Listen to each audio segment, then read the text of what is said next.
When she told me she was taking a break from our marriage to go to Tokyo, something inside me shifted quietly, almost imperceptibly. I didn't argue or protest.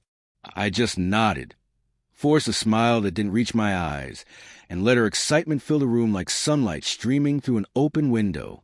She had been planning this trip for months, studying guidebooks, memorizing shrine-named sushi bars and neon-lit streets.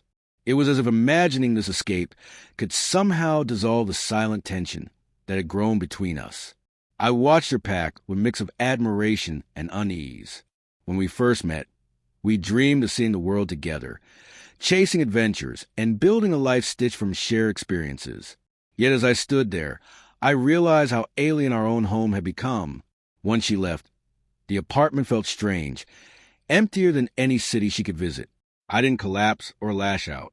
I did what I always did when left alone. I observed, I reflected, and I let the silence fill the space she had vacated. That quiet spoke more honestly than any argument ever could. It wasn't suffocating, it was truthful, and that truth revealed what words never had. She chased movement while I stayed grounded. I found meaning in stillness, in a quiet kind of loyalty that required no recognition. As the days blurred into silent evenings, reflection became inevitable. I replayed little moments of our life, times I'd waited, times she had forgotten, laughter that had shifted elsewhere. With every memory, the truth sank deeper. She hadn't left out of cruelty.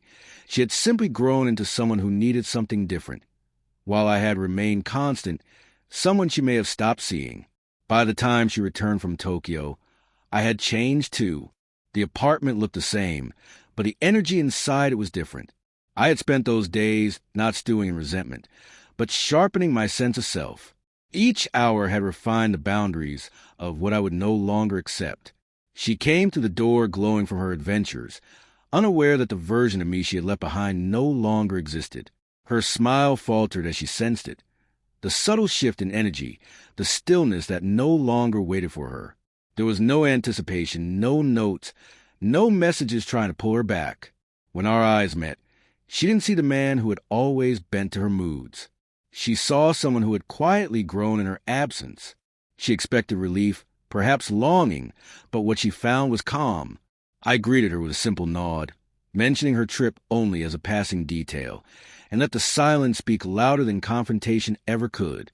She tried to fill the space with stories, temples, night markets, neon skies, the hum of Tokyo, but her words hovered, desperate to reclaim the attention she once commanded. I listened, but without leaning in, without the spark she had counted on. The balance had shifted. It wasn't resentment or conflict.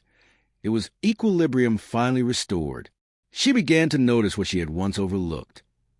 Neatly folded laundry, open books, the quiet that had replaced waiting. My days had continued undisturbed, my rhythm unbroken by her absence. Nothing about the apartment had changed, but everything had. There was no scene, no bitterness, only the quiet certainty that life had moved on.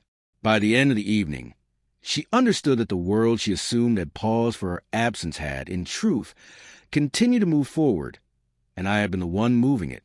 My eyes held no anger, no disappointment, only a steady clarity that spoke louder than words. I no longer needed her presence to feel complete. I had stopped seeking permission to live fully. She searched for traces of the man she once knew, the one who would wait, ache, and yield, but he was gone. My composure said everything.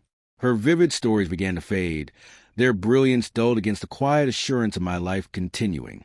Eventually, she tried to explain, to apologize, to confess in halting words, but they carried no weight anymore. They fell into a space that no longer required answers. I listened with quiet understanding, and she began to see what her absence had cost. Life doesn't pause for anyone.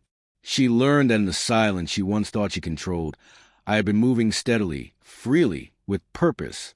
In that calm, the truth settled between us. When someone chooses to pause, you don't wait.